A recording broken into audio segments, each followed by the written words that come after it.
we're going to need all the minutes that we can get, because I just have a lot of things to pass across. So if you have any question, again, like Wednesday, put the questions down. We will find time to be able to deal with them.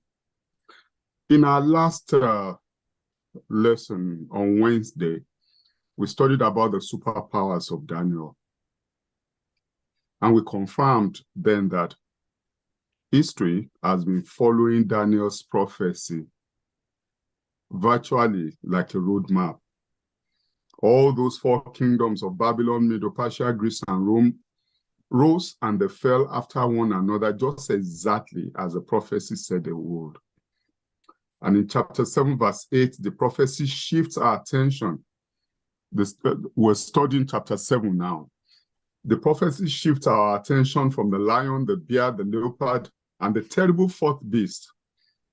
It looks far away into the 10 horns, away from the apostasy on earth with its rebellion against God and his law. The prophecy turns our focus from the earth and fasten it to heaven, where there's a scene of the final judgment. God is now calling men and women everywhere to come back to the pure principles of the gospel, to return to keeping the commandments, to be obedient to his word. We will continue to receive that call to worship God in harmony with his law and his word. Today's topic, Judgment Day. Daniel sees a man, quote and unquote, come to God's judgment throne, and to him is given the world's kingdom forever. The book of Daniel was written for us, for those of us who are living in the time of the end. The fact that we now understand this is a proof that this world has entered the end time. We see that in verses 4. We're looking at Daniel chapter 12, sorry. Now, just for this particular slide, Daniel chapter 12, I want to bring something to our end. So I'm going to the last chapter of the book to bring out something. That according to verse 4, according to verse 9, we are living at the time of the end because we are able to understand the fact that this thing is open to us. It means because it was meant to be sealed until the time of the end. Okay? Then in verse 10, please focus your attention on verse 10 now. Many shall be purified, made white, and refined, but the wicked shall do wickedly. And none of the wicked shall understand, but the wise shall understand. What are the implications? Those emphases, I've read the Bible, they are not mine. So as many as are made to understand, as their eyes are opened, they'll be purified by the Holy Spirit through what they are learning and be prepared for the second coming. So as we understand and we live by these things, it shows that we are being purified. It's not that probably the Holy Spirit will just come, enter and purify, and you are pure, and that is all. The purification is the Holy Spirit helping us to live what we are learning. Verse 10 says, but the wicked shall do wickedly, but none of the wicked shall understand. So how do you know you understand? As we continue in this series, it is as you change. And as you change, you are purified. Take these messages very, very seriously. Let's pray. Father, thank you that by your grace we are here. Thank you that I am here. And you're going to use me to speak to your children, to all of us this evening. I was nearly not going to be here, but thank you that it is happening, that we are here. Speak to us. There are others who should be part of this. Father, those that you are also reminding, help them to join us. That together, Lord God in heaven, will understand and will be empowered to do your will. so that we will be purified. In Jesus' name, amen. Amen. Amen. Amen. Thank you. Daniel's judgment vision. Daniel's judgment vision. If you have your Bible with you, just open to Daniel chapter 7. We'll be quoting from so many parts of the Bible, but we'll always come back to Daniel chapter 7.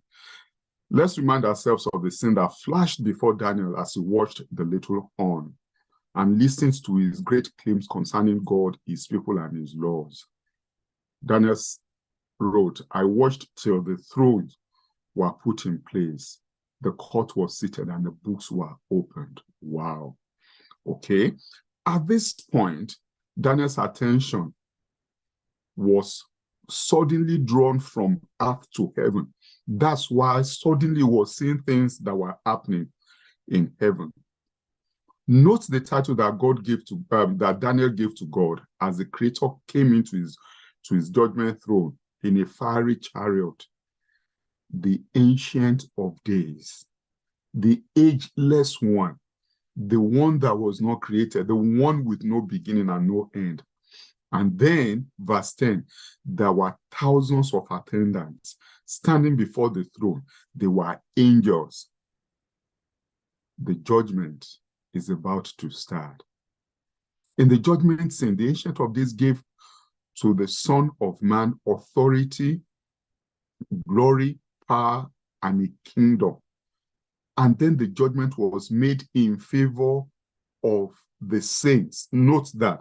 So already we know the end product. We know the end result of this judgment. Okay?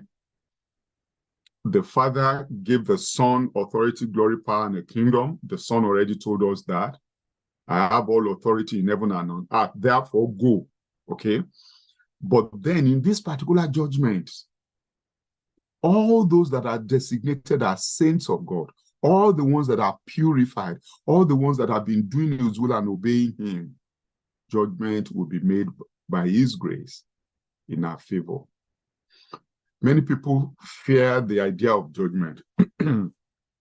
When I served in Nadra Africa, I knew a lot of colleagues who believed that there must be something behind every staff assessment. The moment it is said that there's going to be an assessment, it must be because somebody who is looking for an excuse to sack me. And so then my wife and I were in the regional office. Somebody will send a note to me. Something is happening here. Please, can you come and check what is happening in our office? I will check with the country director. There is nothing. Okay, all right, all the same, I'm coming. 2, 3 people are writing to me. And I will get there, okay? Somebody wrote to me from this office. I will be using this particular office. Be free to come and talk to me. It's because there's going to be an assessment. And they are so scared. Evaluation is as good as judgment. In your place of work, they are checking. It's like a judgment. Okay?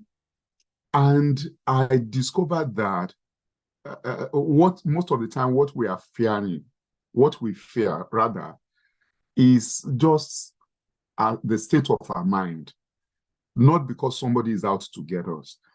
In this particular one, the person, the entity, God the Father, who is in charge of this, is not out to get us, he is out to save us, because the judge is on our side. The judge himself wants to defend us. I will prove that.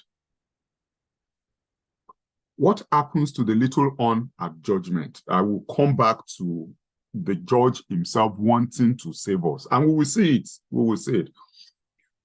On Wednesday, as we use history, including those from the Roman Catholic Church sources to identify the little horn, there will always be some reactions. Some people will feel that we were attacking another denomination unnecessarily and so on. It is not an attack. We are simply stating the truth as it is in the Bible.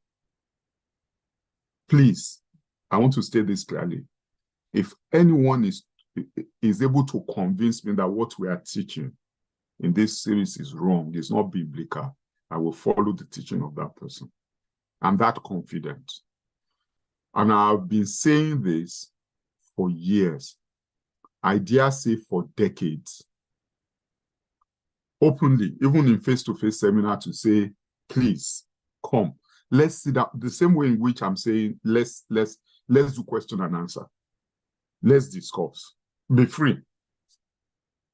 Now, the main point is, whoever continues to follow that little horn, who is the same as the first beast, who is the same as the beast, actually the second beast of Revelation chapter 13 today, should take a look again. They shall take away his dominion to consume and destroy it forever. It's like backing the wrong horse, because whoever is on the side of that little horn is bound to fail. The Bible says that then the kingdom shall be given to the people, the saints of the Most High. Now can we see that? So the little horn, the beast, shall be destroyed. Jesus, on the other hand, offers us eternal life. Let's go on to this judgment. Time of the judgment. God has appointed a judgment day. One important question: when does this judgment take place? Is it at the second coming of Christ? Is it after the second coming? Is it just before the second coming? Let's study a chart briefly. My time is, wow, this time is flying. Let's study the following chart very, very briefly. It shows the sequence of events. Number one, the judgment begins while the little one is still at work. You see that in chapter 7, verses 8, 9, and 10. Number two, the judgment gives the kingdom to Christ, verses 13 and 14. Number three, the judgment rules in favor of the saints. Just keep following. That's verse 22. And in verse 26, the Bible says the judgment takes the kingdom from the little horn. Definitely, the little horn is destroyed. All the things that has been happening, Jesus himself takes over. We'll see that in verses 13 and 14. And now watch 5. The judgment awards the kingdom to the saints. That's verse 27. At the second coming, that you will see that in Matthew chapter 25, verses 31 to 44, and also in Revelation chapter 22, verse 12. Therefore, the judgment must start before the second coming. Revelation 22 proves it to us. And behold, I'm coming quickly, and my reward from that judgment is with me. I'm coming with the result. I'm coming with the judgment. I'm coming with everything about the judgment to give everyone as that person shall be in the judgment. So this judgment is real. It will occur before the stone cut without hand hit the image Nebuchadnezzar saw in his dream in chapter 2. So we're told that that stone will hit the image during the time of divided Europe. And that is the time we are living in now. If the second coming may occur any time from now, what do you think is happening? Can it be on now? Imagine with me for a moment that you've been accused of not paying a debt that you did acquire. You acquired it and you couldn't pay. But a friend came. That friend cares very much about you and he paid that the debt and gives you the receipt to say, look, it's been cleared. But then somebody now charged you to court for not paying back. Who should be scared of a trial? Is it the accuser, that is the person demanding payment of a debt that no longer exists, or you with your receipt to prove that the debt has been paid? If you belong to Jesus Christ, you definitely will not need to be afraid, because the trial will only prove that you are innocent of your enemy's lies. Jesus has already paid that debt. So we read in Psalm 96 verse 11, let the heavens rejoice and let the earth be glad. Let the sea roar and all all its fullness. Let the field be joyful, and all that is in it. Then all the trees of the woods will rejoice, for he is coming. For he is coming to judge the earth. He shall judge the world with righteousness, and the peoples with his truth. This was the psalmist, very happy that Jesus will judge this world one day. The Apostle Paul also knew there was a day appointed to judgment. In Acts 17:31, it says, he has appointed a day on which he will judge the world. And who is going to be involved in this great judgment? The Bible clearly states that we will all be judged. 2 Corinthians chapter 5, verse 10, for we must all appear before the judgment seat of Christ, whether we believe it or not, whether we like it or we don't, whether we profess to belong to Christ or not, or we all will be held accountable for the decisions of our lives. The Bible says, Romans chapter 14, verse 12, so then each of us shall give account of himself to God. We don't have any reason to fear the judgment. But for us not to fear the judgment, Christ has put a lot of things in place for us. Daniel also gives us great insights into how and when this judgment will take place. Going back to Daniel chapter 7, verse 9, I watched till the thrones were put in place, and the Ancient of Days was seated. His garment was white as snow, and the hair of his head was like pure wool. His throne was a fiery flame, his wheels a burning fire. A fiery stream issued and came forth from before him. 1,000 thousands ministered to him. 10,000 times 10,000 stood before him. The court was seated, and the books were opened. The judgment was set. And Daniel pictures God the Father, the Ancient of Days, seated upon his eternal throne, surrounded by countless number of angels. Now notice what Daniel saw next. In verse 13, I was watching in the night vision, and behold, one like the Son of Man coming with the clouds of heaven. He came to the Ancient of Days, and they brought him near before him. The first him, Jesus, and the second him, the Ancient of Days. Here the Son of Man is pictured standing before the Ancient of Days, very much like the courtroom. Presiding is the Ancient of Days, or God the Father. Then there are witnesses. The witnesses are the holy angels who have seen and recorded everything. And standing before the throne is Jesus, man's advocate. Jesus is standing there as your advocate if you will allow him. Remember, 1 John chapter 2, verse 1 says, we have an advocate with the Father, Jesus Christ the righteous. So that is your lawyer. That is your lawyer.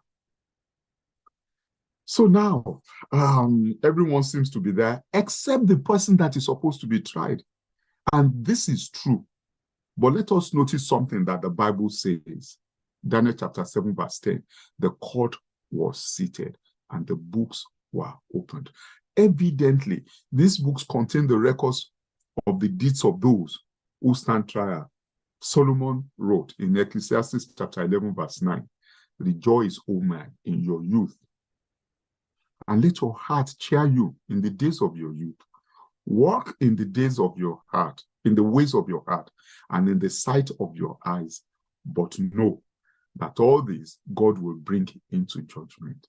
That is, enjoy yourself. Do whatever you want to do. But a day of reckoning is coming. The very next chapter, chapter 12, Solomon added in verse 14, for God will bring every work into judgment, including every secret thing, whether good or evil. Even the words we speak are recorded and will be considered. Matthew chapter 12, verse 36. For every idle word men may speak, they will give account of it in the day of judgment. For by your words you'll be justified, and by your words will be condemned. Also, in Malachi, chapter 3, verse 16, this verse describes these records this way. Then those who feared the Lord spoke to one another, and the Lord listened and heard them. So a book of remembrance was written before him for those who fear the Lord and who meditate on his name. God notices every time our hearts are drawn to him. He knows. He marks down every word of encouragement that we give to somebody else and every deed of kindness as well. King David was also confident in God's record keeping because he said this, "Put my tears in your bottle. Are they not in your book?" God knows about the deepest sorrow of your life too. He understands what we go through. The book of heaven are incredibly detailed. God keeps such record not for his benefit, but for the benefit of the universe. There must be clear evidence of God's love and justice in every case. With God, there are no secrets. No, not one. Everything is transparent, and that's the way he conducts the judgment as well. 1 Corinthians chapter 4, verse 5. He will bring to light what is hidden in darkness and will expose the motives of men's hearts. And there will be no erasures, no cover-ups in that day. Human beings may be able to fool their friends and even their families, but no one can fool God. He reads the secrets of the hearts. You see, when our judgment day comes, we find ourselves in one of two positions. Either our entire record of past failures would have been covered by the blood of Jesus, or our record will stand to condemn us. Our obedience is not the basis of our salvation. Listen to this very well. God's grace is the basis of our salvation, but our good works do reveal that our hearts are committed to God. When Jesus comes, he will reward each according to his or her work. Matthew chapter 16, verse 27. How can the lives we live be the subject of the judgment when we are saved by grace? It's because living in harmony with God's will is a spontaneous result of a heart that is full of love for God and man. You're looking on your screen at the picture of the Good Samaritan. It is a love relationship with Jesus that motivates the followers to do good works. Summing up in the book of Ecclesiastes, Solomon said in chapter 12, verse 13, let us hear the conclusion of the whole matter. Fear God, keep his commandments, for this is the whole duty of man, saying, we are created just to obey God, for God shall bring every work into judgment. Since our relationship with Christ is to be judged by our conduct, there must be some clear standards by which to measure that conflict. The court compares the conduct of the person with the acceptable standard of conduct as defined by law. Which law? In God's judgment, there's a law or standard. And James makes it clear which law will be upheld. In James chapter 2, verse 11, he wrote, for he who said, do not commit adultery, also said, do not murder. In this passage, James mentions two of the 10 commandments. So obviously, God's 10 commandments law is called the law of liberty, by which the lives of men will be judged. He said, so speak and so do as those who will be judged by the law of liberty. What is meant by the law of liberty? Let me give you an experience. Shortly after my wife and I became Christians, we joined a group that was visiting the Agodi prison in Ibadan, Nigeria, and God helped us, used us to minister to the inmates for a number of years. The very first October 1, I noticed something. On Nigeria's National Independence Day, the state government decided, the Oyo state government at that time decided to release some of the prisoners to mark the day. They were so happy. Friends, unfortunately, within 2 weeks, most of them were back in prison. Why? The answer is very simple. They were released by the grace of the state governor, but they continued to break the law that condemned them and sent them to prison in the first case. The law frees us, but not to continue in sin. Whoever does that, though already saved by grace, will be condemned again by that same law. The judgment will simply determine on which side we stand in the great conflict between Christ and Satan. Are we with Christ? Have we allowed him to live out his life in us? If we are with Christ, we will do all that he commands, and the standard of measurement are his 10 commandments. Have we had a supreme love for him and his will as expressed in the 10 commandments? Is it our desire to follow his will by his strength? Has he written his law in our hearts? Friends, it is not enough to be declared righteous now. We must remain faithful to him until he comes. It is not enough to profess that we are followers of Christ. We must allow Jesus' perfect life of obedience and faithfulness to be lived out in us. So, I am baptized. I'm baptized. I've gone through the experience of baptism. Good for me, but that was only a start. It was only a start of a life journey. Matthew 7:21, not everyone who says to me, Lord, Lord, enter the kingdom of heaven, but he who does the will of my Father in heaven. The controversy between good and evil, between Christ and Satan, is about God's character of love. And the law is a written expression of that love. No wonder it is the standard used in judgment. But even more exciting is the Bible's teachings that the judgment is already in session now. That is why in the closing chapter of the book of Revelation, John outlines the world's most last warning and invitation in these words. We'll go to Revelation chapter 14, starting from verse 6.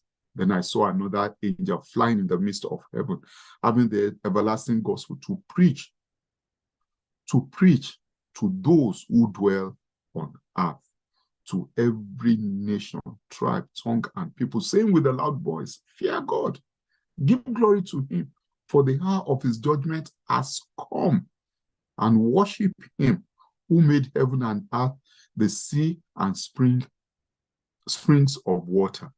Friends, the Bible says the hour of his judgment has come, not the hour of his judgment will come. Because by the time we're understanding this, we'll have entered the end time for this world. Notice, please, in that same chapter, what happens after the 3 angels' message are given. What we have read is the first angel's message. There are 3 of them. What happens after? You read that from verse 14 of that Revelation chapter 14. It says, then I looked, and behold, a white cloud. And on the cloud sat one like the Son of Man, the same one that went to the Ancient of Days, having on his head a golden crown, and in his hand a sharp sickle. And another angel came out of the temple, crying with a loud voice to him who sat on the cloud, trust in your sickle and reap, for the time has come for you to reap. For the harvest of the earth is ripe. So, what is the sum total of what we're saying?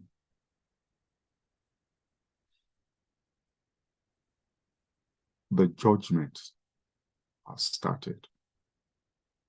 In Daniel chapter 7, where the little horn was brought into the story we started in chapter 2. Most of that chapter, a substantial part of that chapter, not everything, and a lot in the other parts of the Bible, including and especially the book of Revelation, is devoted to that little horn. And what happens? Just because it's enough for the children of God to start saying, this persecution, are we going to survive it? It's like the Bible paused to say, wait. You see, after telling us about the 4 beasts and so on and so forth, immediately Daniel said, he set up, he was allowed rather to see into heaven, to see that there will be a judgment. And later in the chapter, we see how we read of how the kingdom, power, authority will be taken away from the little horn. Who will persecute, who would and will, because it will still happen, persecute God's children. The kingdom is given to Jesus, and Jesus now hands the kingdom over to his saints. That's what we have read in the Bible. So, friends, should we be scared of this judgment? No. And we have read from various parts of the Bible, the giants of faith, people with passions like you and I mean, David the psalmist was praising God, just rejoicing. Why? Because he will come and he will judge this world in righteousness. So we're not supposed to be scared of judgment. Now, Revelation chapter 14, verse 14 tells us about the harvest of the earth. That is the end of the world, the second coming of Christ, the time when the stone cut without hand will strike the image of Nebuchadnezzar. The time when Jesus comes for those who belong to him, those who have been expressing their love for the Master and living as he declares, those who have overcome sin, self, and Satan. Those are the ones Jesus will be coming back for. But before then, before that second coming, God's judgment. Do you know that God has given us when this judgment will start in his word? In his word, yes. We will study that when we get to Daniel chapter 9. So Daniel indicated that something is needed before God's people can be resurrected on the last day. Again, we're going to Daniel chapter 12. At that time, your people will be delivered. Everyone who is found in the book, who is found written in the book, and as many of them who sleep in the dust of the earth shall awake, some to everlasting life. There are so many lessons on this, in these 2 verses 1 and 2 of Daniel chapter 12. Number 1, our names must be in the Lamb's book of life. That is what is important to us now. But then, the Bible says, and many of them who sleep in the dust of the earth shall awake. Okay? Some to everlasting life. That is already saying not everybody. Friends, can you see the reason why God is allowing you to participate in this program?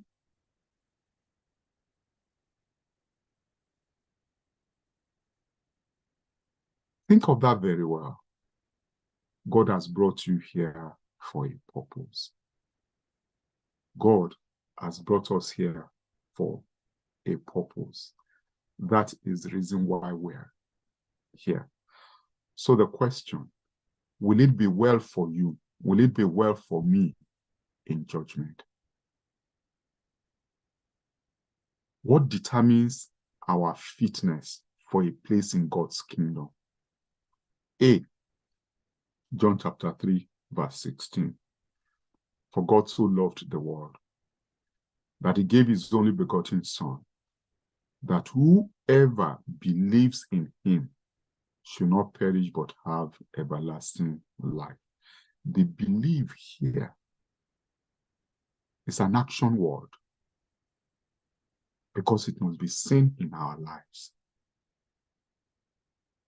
1 John chapter 1, verse 9. If we confess our sins, he is faithful and just to forgive us our sins and to cleanse us from all unrighteousness. Can somebody please unmute to say amen to that? Amen. Amen. Amen. Amen. Thank you. Amen. Amen. Amen. Amen. Thank you. Just confess. The Bible says he is faithful and just. Of course, for human being, when we say just, it means, oh yeah, you're going to get what you deserve. And indeed, that's what it means. But you know what God has done? The God of justice has already paid for our wrong, for our failures. That's why I say, just come. Let me know about them. Not because I don't know about them, but I will forgive you and I will cleanse you. The cleansing now means that it's cleansing our lives and enabling us also to be able to live according to his will. Let's take the next one. Romans chapter 8, verse 1. There is therefore now no condemnation to those who are in Christ Jesus. And who are those who are in Christ Jesus, who do not walk according to the flesh, but according to the Spirit. That's clear enough. D, Revelation chapter 14, verse 12. We read Revelation chapter 14, verses 6 and 14. Now let's see 12. Here are those who keep the commandments of God and the faith of Jesus. They are the ones that, when the harvest is made in verse 14, will go home with God. The last that we will quote here, Revelation chapter 3, verse 5. He who overcomes shall be clothed in white garment, and I will not blot his name from the book of life. What do we need to overcome? We need to overcome self. I'm struggling with a lot of things in self-control, especially where food is concerned. It means that I must continue to work to overcome self, where my diet, where my eating and my drinking are concerned. We must overcome sin. We must overcome Satan. He who overcomes will be clothed in white raiment, and I will not blot his name from the book of life. By God's grace, at the Revelation 7, I will explain that verse. What are your own thoughts regarding the judgment? Do you welcome it with your faith family in Christ? You see, you don't have to stand alone in judgment. If we have confessed Christ, he will confess us before his Father. If we belong to Christ, he is our advocate. We quoted from the Bible to prove that. Through Jesus, we will stand before God as if we have never sinned. Your name is called. And Christ says, this one belongs to me. Oh, this one belongs to me. And you have the robe of righteousness of Jesus Christ. All those filthy rags of sin, they are gone. And that is it. You come out clean. A record will show only the lovely life of our Savior, and we get credit for his own perfect life. So, friend, there is nothing to fear about the time of judgment. This is a time, amen. Thank you, Ma. This is a time of soul searching. Now is the time of soul searching, yes. But it's a time when Jesus longs to cleanse our hearts from sin by the power of his blood, the power of his grace. It's a time for him to stand in our behalf, to affirm before the watching universe our decision to follow him with all our hearts and souls. Friend, Jesus he longs to affirm your eternal salvation before the watching universe on that day. He longs for you to accept his sacrifice of Calvary. He longs for you to confess his sin to him so he can blot them out, not to any priest, not to any pastor.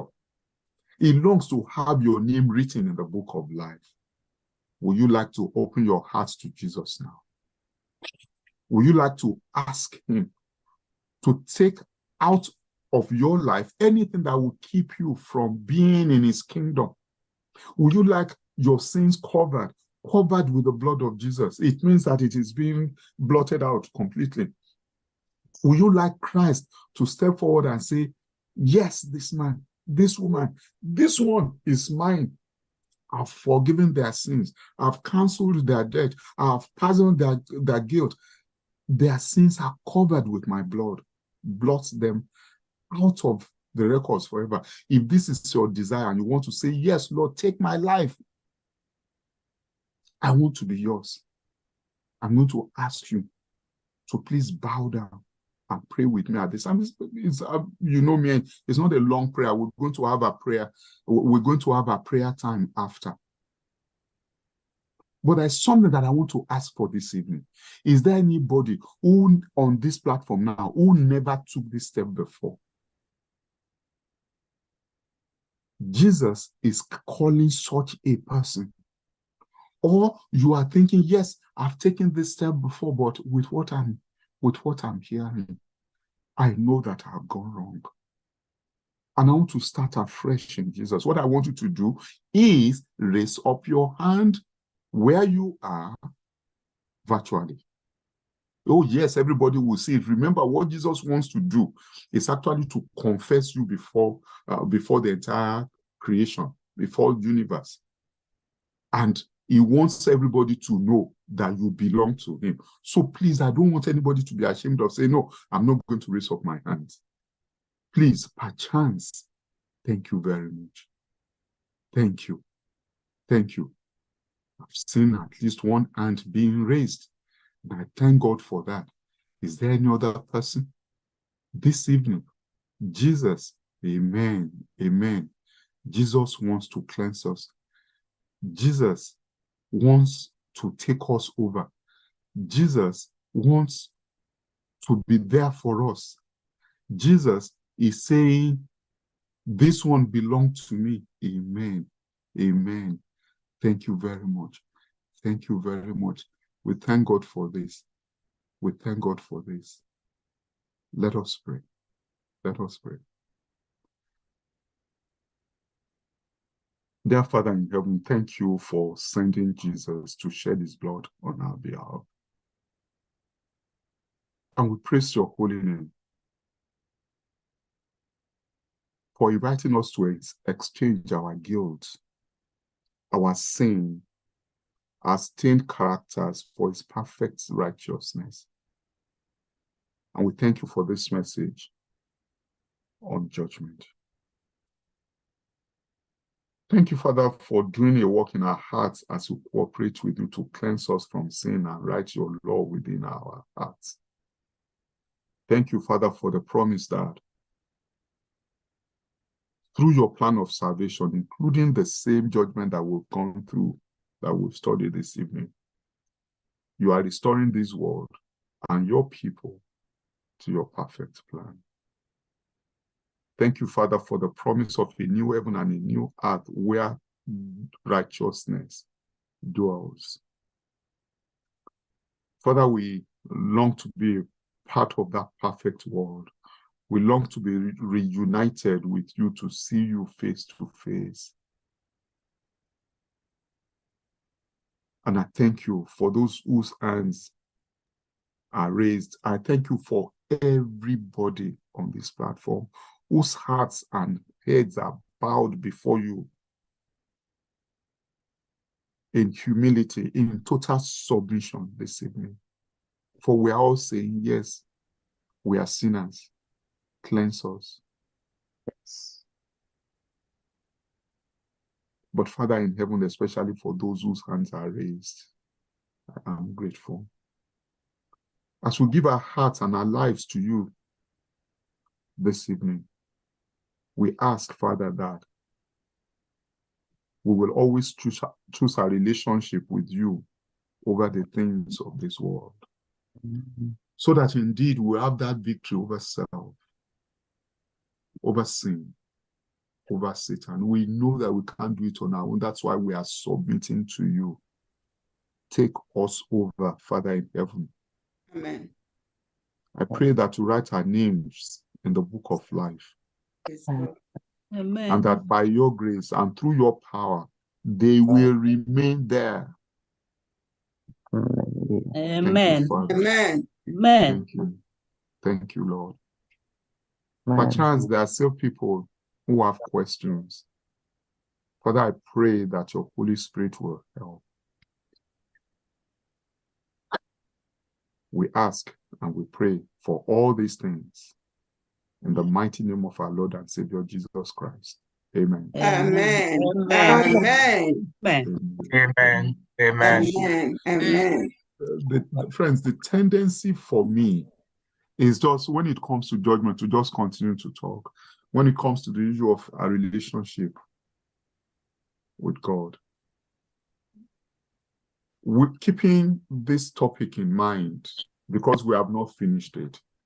We still have to talk about when this judgment started. If it has to be before Christ comes, and Christ could come anytime now, looking at the situation in the world, is the judgment on? If yes, when did it start? We will look at it. But before then, we have now closed with chapter 7. Let's go on to chapter 8 tomorrow, or it will be on Sunday, by God's grace. 2 hostile powers lock arms in deadly combat, each determined to gain the whole world. Who will take the prize of the two of them? Read chapter 8. The Lord is with us. Thank you very much. We have about 10 minutes again for discussions, for questions. Is there anybody who has questions or comments? Please, all you have to do is just raise up your hands and ask or mute. Anybody? Anybody? Is there anybody? Good evening, Good evening. Pastor. Yes. This is Chidinma Emenike. The question I have, it might sound funny, but still a question. I messaged on the group. I asked, my question was, do we get judged? Like, do we get into the judgment before we spend that 1,000 years with Christ, or after?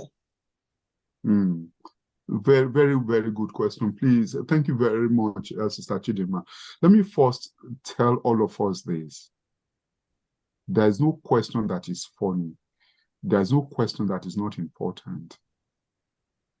I have received questions that helped me even to learn.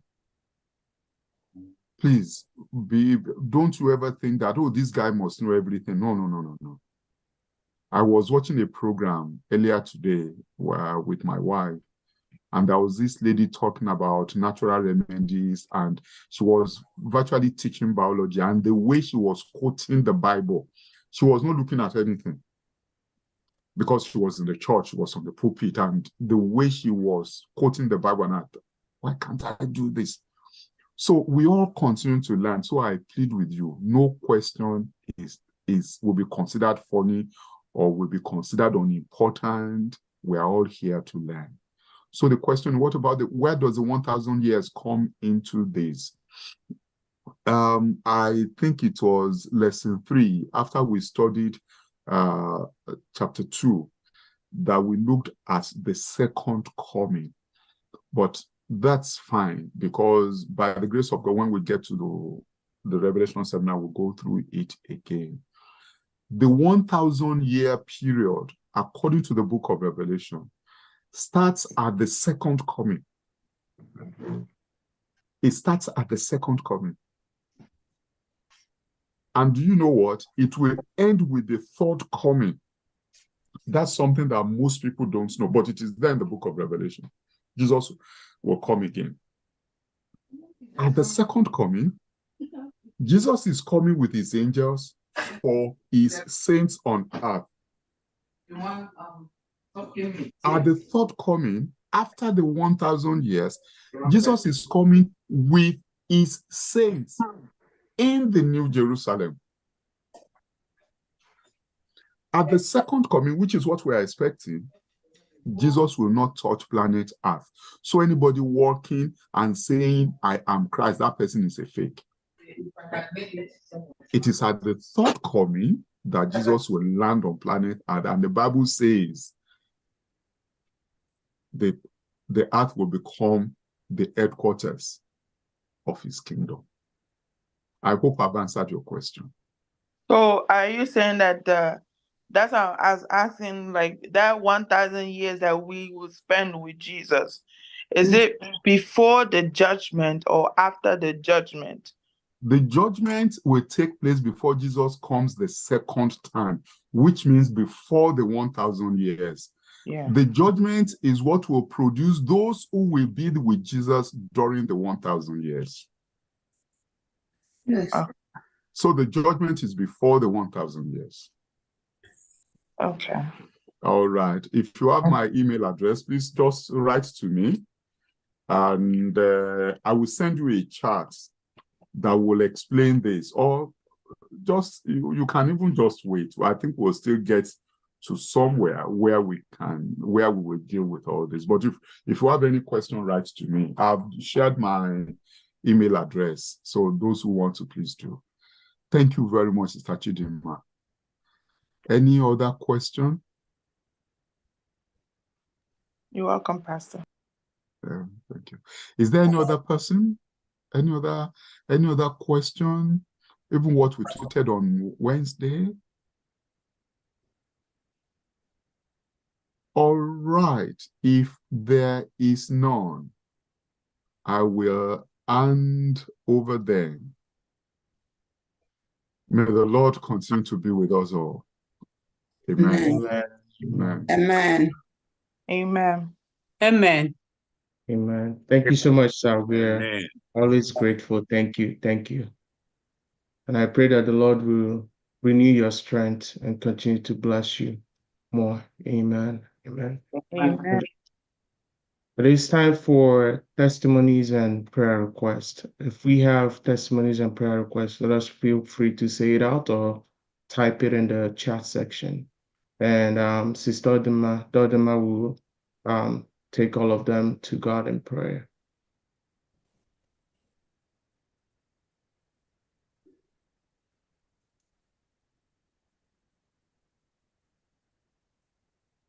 Testimonies and prayer requests, please.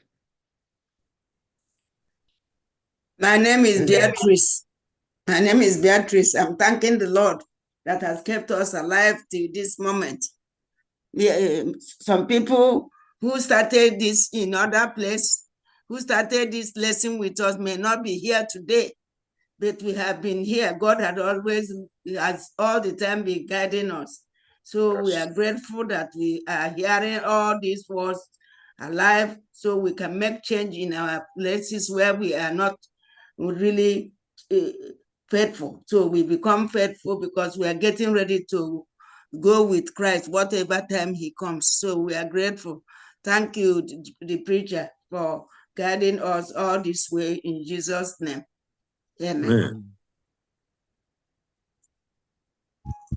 Yes, I'm thanking God in the same vein. I'm just want God to intervene in one of my nephews that are looking for admission. Whatever they needed, he has granted it to them, but I don't know what is holding the school. But I'm still believing God that he will do something about this